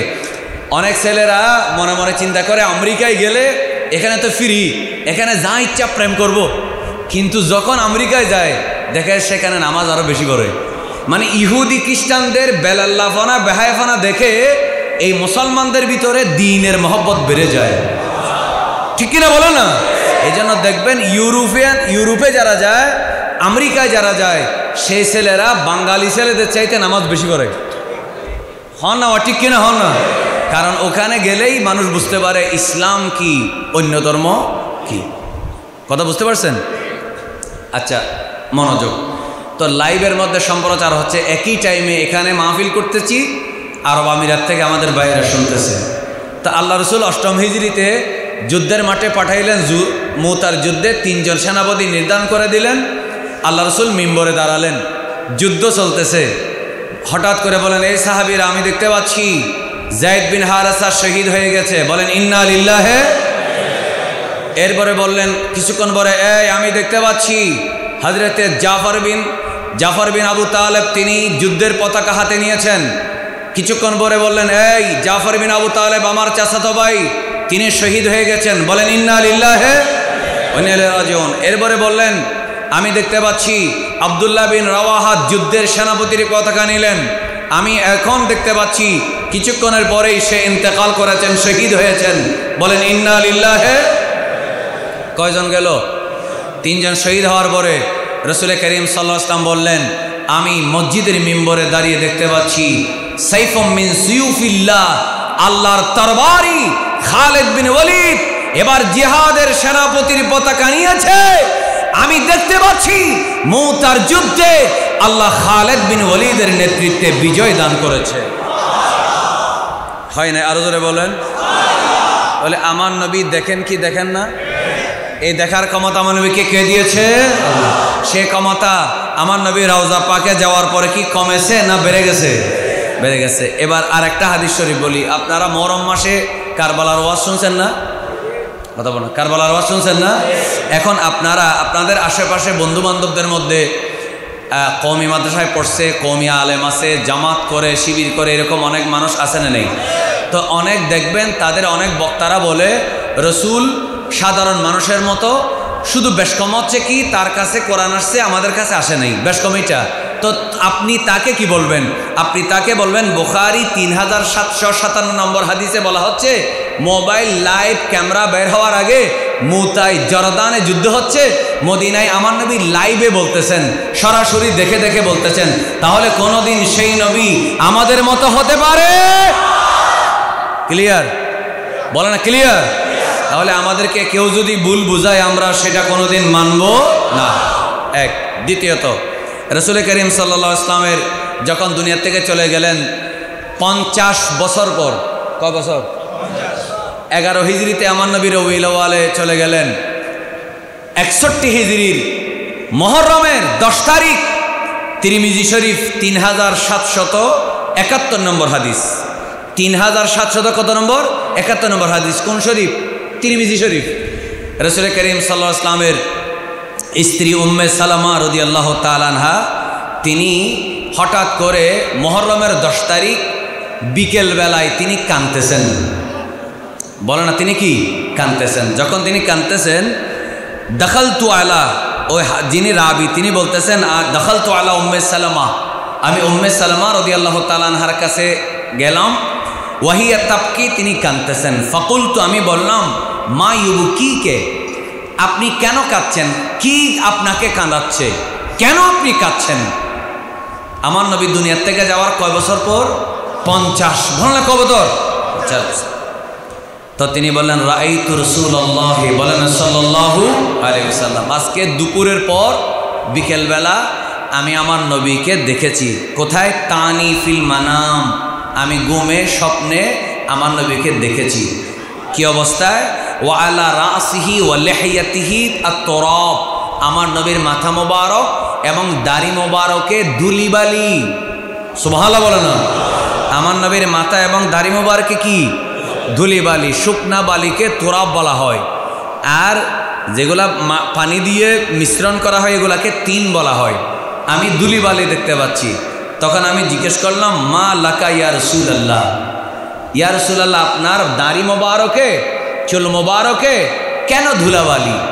এমন সময় আমার ভাইরা রাসূল করিম সাল্লাল্লাহু আলাইহি ওয়াসাল্লাম বললেন শাহিদতু কতল আল হুসাইন আনিফাম, হে উম্মে সালামা তুমি কি জানো না মুহররমের 10 তারিখ কারবালার ময়দানে 61 হিজরিতে দুপুরের পরে বিকাল বেলায় আমার হযরতে আমার নাতি কলিজার টুকরা, আমার কলিজার টুকরা নাতি রায়হানাতা মিনাদ দুনিয়া, যে দুইটা দুনিয়াতে আমার ফুলের মধ্যে একজন হাসান আর একজন হোসেন।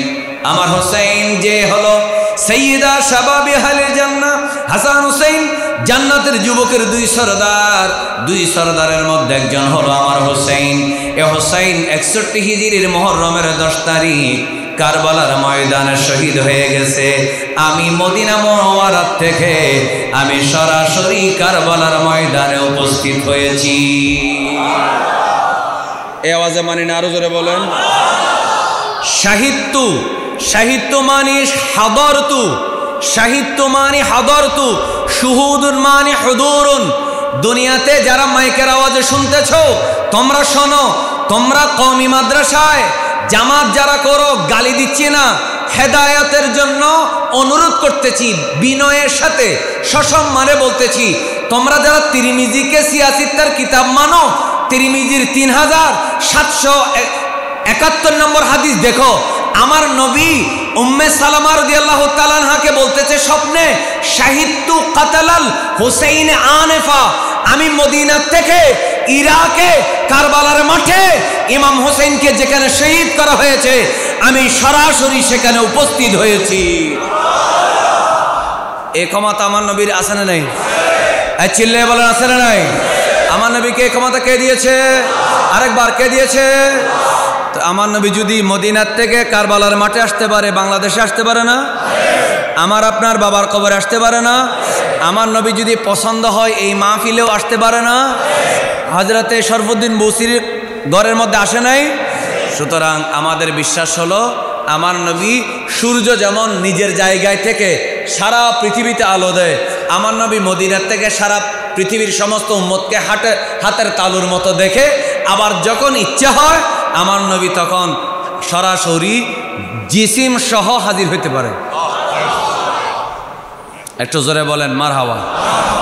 এ ক্ষমতা আমার নবীকে কে দিয়েছেন? আচ্ছা এক কান হতা হ, যদি আল্লাহ রসুল শরীর উদ্দ নবাইতো ভালো বাজতো না, নমাত হইতো না, দুল বাজতো না, আলা লেহাইয়াতিহি ওয়ারাসিহি তুরাবন, তাহলে দাড়ি চুলত কি বাজি দুল বাজি হ না, কি বাজি ইয়ানোর দ্বারা কি বুঝিলেন? রসুল আসছি না কি ফটো আসছি না, রু আসছি না, না সশরীর আসি? তাহলে সশরীর আজ পারে না? পারে কিনা? পারে কিনা? পারে কিনা? এই জন্য আমার নবী হাজের নাজের। জোরে বলেন মারহাবা। আল্লাহ আমাদের সবাইকে আমার প্রিয় নবী সাল্লাল্লাহু আলাইহি ওয়াসাল্লামের প্রতি পরিপূর্ণ আকীদা, বিশ্বাস, মহব্বত রাখার তৌফিক দেয়। আজকে মাহফিলে যিনি সাদরে জালসা উনি এসেছেন, মোনাজাত করবেন, তাকরীর করবেন, নসিহত করবেন। আপনাদেরকে আমি কষ্ট দিয়েছি না?